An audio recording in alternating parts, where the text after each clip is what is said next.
कुरुक्षेत्र की धरती पर जब महाभारत का युद्ध शुरू होने वाला था तो दोनों सेनाएं आमने सामने खड़ी थीं।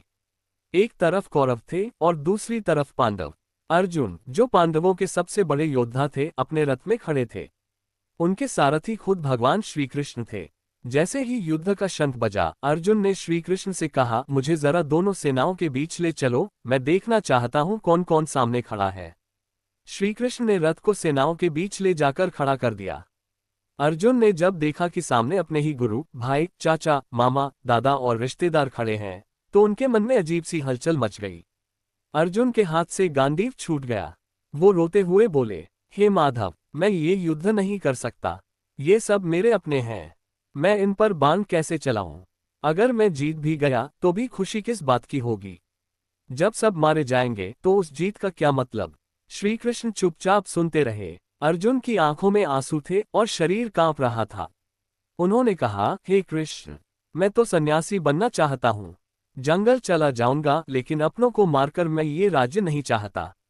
अब श्री कृष्ण मुस्कुराए, पर उनका चेहरा गंभीर था। उन्होंने अर्जुन से कहा, हे पार्थ, ये शरीर नाशवान है, आत्मा अमर है।